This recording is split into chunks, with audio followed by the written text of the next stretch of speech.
see him survive that. Oh, God damn it. This guy just won't fucking die.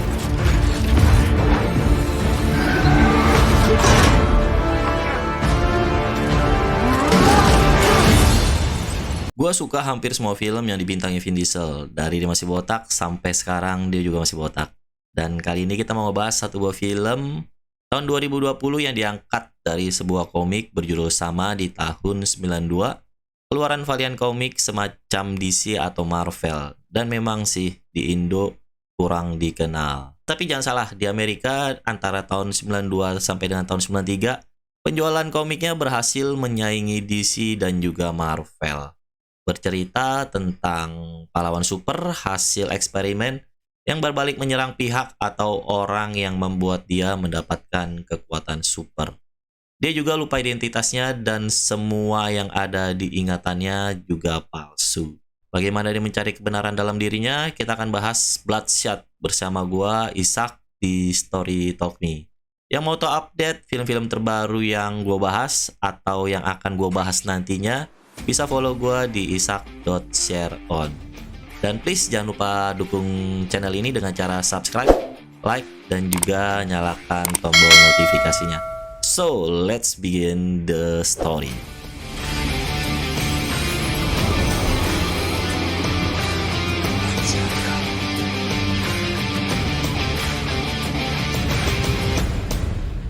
Ray Garrison yang dibintangi Vin Diesel terlahir kembali dari kematiannya di sebuah laboratorium. Dia dibangkitkan Dr. Harding nih, pemimpin dari RST, Rising Spirit Technology.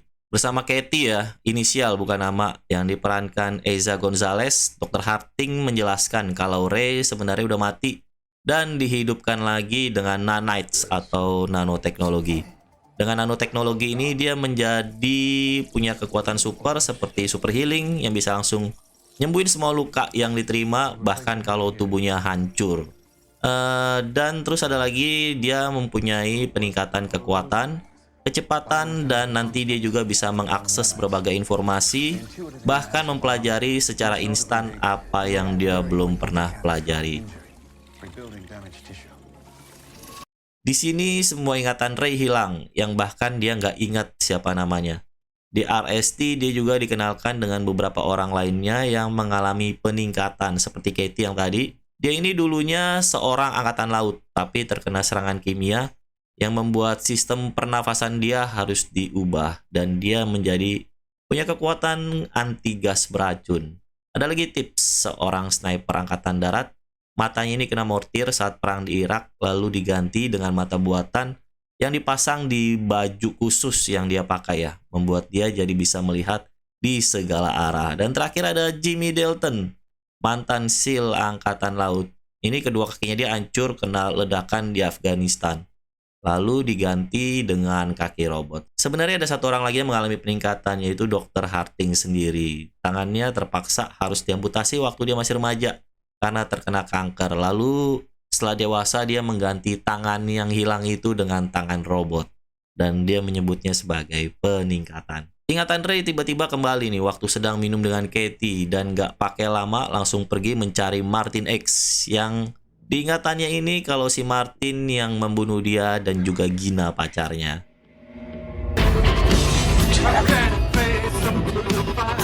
Name's Martin X.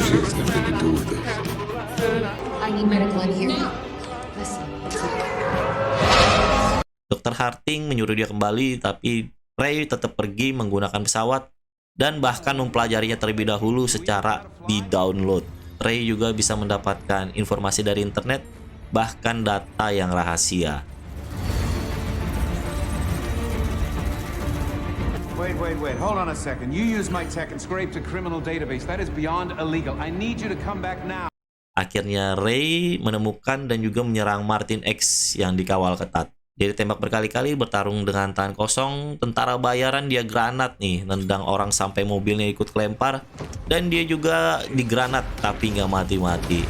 Akhirnya Ray berhasil membunuh Martin X, tapi sebelum mati dia sempat berkata kalau apa yang dikatakan Dr. Harding itu semuanya bohong.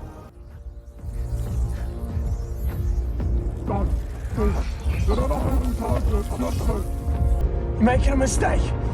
Thanks for the advice. Ray kembali ke lab dan harus semacam di-charge ulang karena semakin banyak luka, maka tenaga nanites juga semakin habis. Waktu lagi charge dia dibuat off dan ingatannya dia kembali dihapus dan diberi ingatan palsu lainnya. Film ini mengajak kita mempercayai plot yang disajikan di awal film. Namun di pertengahan film akhirnya kita tahu kalau awal film tadi bukanlah cerita yang sesungguhnya. Semua cuma rekayasa Dr. Harding. Dan sasaran selanjutnya Barris. Drop your gun. Ray menyerang dan pura-pura mati saat tertembak yang membuat dia bisa ke dalam dengan mudah. Tapi Barris ternyata juga udah mempersiapkan senjata berupa EMP yang mematikan Ray yang diciptakan Wilfred Wiggins, seorang IT ya. Tapi Barris berhasil dibunuh Ray yang ternyata remote EMP-nya dipegang Wiggins sendiri. Jadi remote yang tadi itu sebenarnya palsu. Setelah Barris mati, Wiggins ya mengaktifkan alat yang membuat Ray menjadi shutdown. Efek EMP-nya bahkan sampai mematikan satu kota. Setelah shutdown, Wiggins menghidupkan kembali Ray dan mengatakan kalau dia sebenarnya nggak bermaksud jahat. No, it's okay. It's okay. I'm friendly. I'm on your side. Wiggins juga memberitahu kalau semua ingatan Ray itu palsu dan Ray membunuh semua ilmuwan RST juga karena ingatan palsu. Sadar dibohongi selama ini, Ray mencari kebenaran tentang Gina dan memberikan sampel darahnya berupa nanites supaya dipelajari Wiggins. Setelah sampai di rumah Gina, akhirnya Ray mendapat semua kebenaran. Gina memang ada, tapi mereka sudah putus dan udah nggak bertemu selama 5 tahun terakhir. Dan Gina juga sudah punya anak.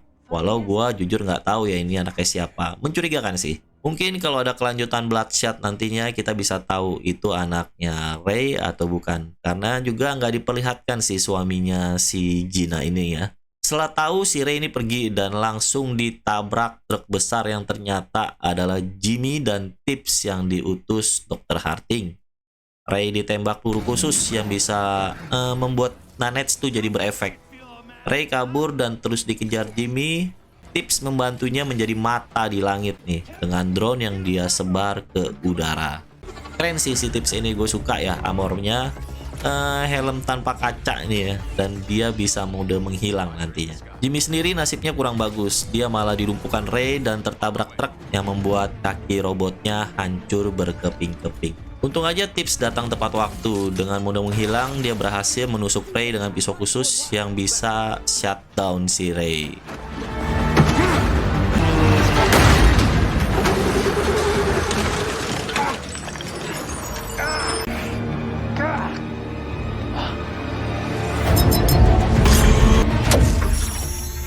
Tagged him. Shaft knives are in. Connections reestablished. All right, shut him down.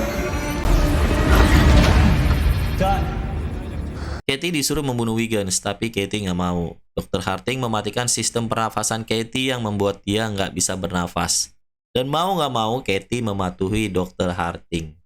Katie melacak Wiggins dengan bantuan Eric. Ini teknisi atau IT-nya Dr. Harding lah. The name is Wiggins. Wilfred. Yeah.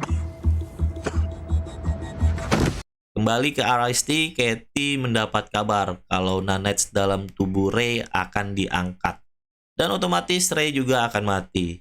Katie lalu berbohong ke Dr. Harding kalau dia gagal membunuh Wiggins karena kesalahan informasi yang diberikan Eric.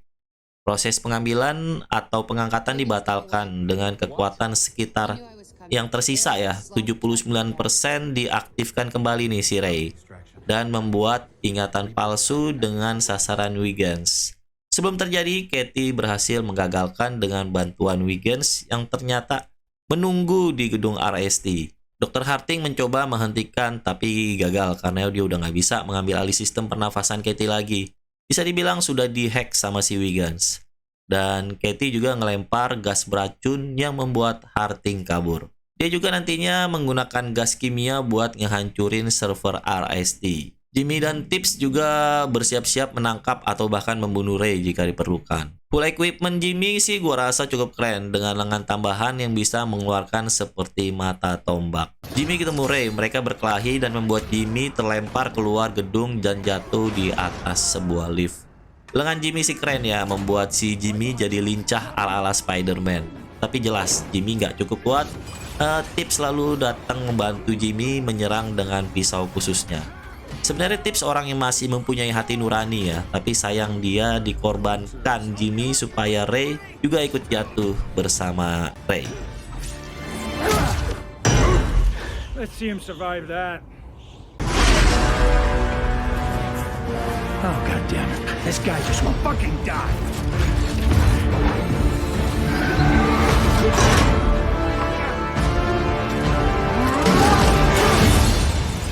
Hang on, Tibbs!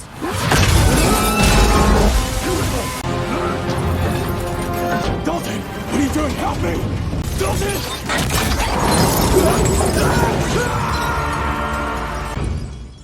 Sebelum jatuh, Ray berhasil menarik Jimmy supaya jatuh bersama-sama. Di sini kemarahan Ray yang disertai efek mata dan dada yang menyala-nyala nih bisa menghancurkan semua lengan Jimmy dengan sekali pukul dan Jimmy pun akhirnya tewas.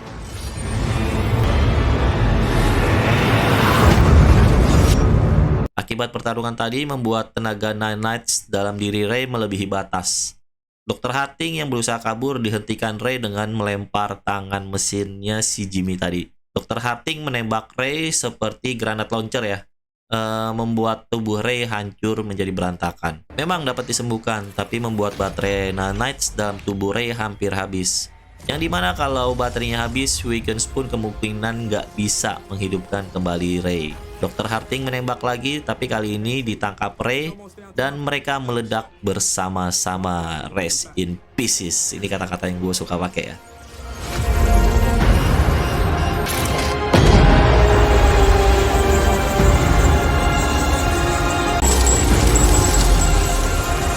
I told you I'd find you.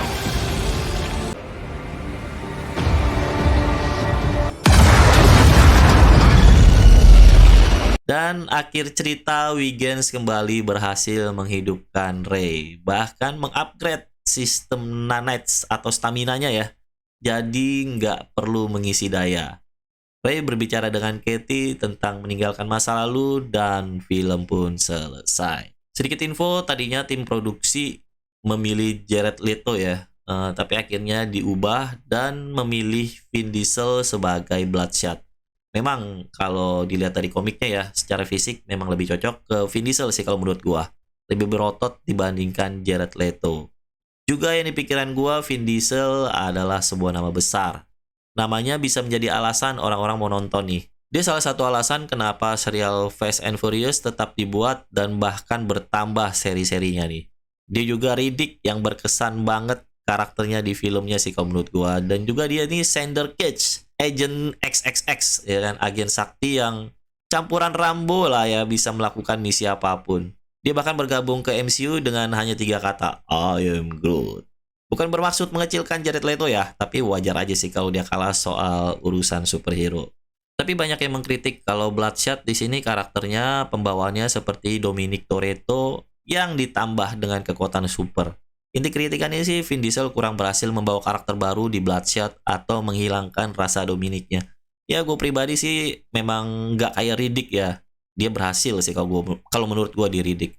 Plot kejutan juga kurang mengejutkan. Habis diketahui semua ingatannya, cuma rekayasa, udah gitu aja nggak ada yang lain. Sama karakter villain utama nih yang kurang memotivasi lah, kurang mengancam. Malah villain sampingannya nih, anak buahnya dia nih si Jimmy Dalton ini lebih mengancam sih kalau menurut gua. Juga nggak banyak tapi ada beberapa efek visual yang dirasa kurang rapi lah. Sama ada beberapa pertanyaan sih waktu gua nonton film ini. Misalnya nih, kenapa anggota RST yang lain harus dibunuh sama si Harding? Kalau hanya karena keluar, kenapa mereka keluar nih? Dan penyebab kematian sebenarnya Ray juga masih belum diketahui. Itu harus dijelaskan terutama nih ya di bagian apakah anggota RST yang dibunuh itu jahat. Karena kalau nggak dijelaskan berarti Ray telah membunuh orang yang nggak bersalah ya kalau menurut gua. Tapi sejauh yang gua tangkap sih, mereka bekerja dengan Harding karena sama-sama punya tujuan yang jahat tentang perdagangan senjata. Dan penyebab kematian Ray mungkinkah menjadi korban eksperimen mereka? Tapi kalau versi komiknya yang gue cari tahu nih ya, sebenarnya Bloodshot itu bukanlah Ray Garrison, tapi Angelo Mortali. Seorang pembunuh kejam dan tokoh yang terkenal di dunia kriminal. Dia dijebak keluarganya sendiri dan ditangkap FBI. Setelah ditangkap FBI ini, dia menjadi objek uji coba dengan kode Lazarus. Ingatannya dihapus dan diganti menjadi Ray Garrison, seorang marinir AS. Menarik sih kalau ada kelanjutannya yang diharapkan bisa menjawab plot hole yang ada nih. Sebenarnya tadinya ada rencana kelanjutannya, juga Bloodshot menjadi pembuka universe-nya Valiant Comics dan menghadirkan superhero Valiant Comics lainnya. Tapi terancam gagal karena ada perubahan hak distribusi. Menurut gua dengan kekurangan yang ada, gue masih tetap merekomendasikan kalian menonton film ini. Walau rating di IMDb sendiri ini 5.7/10.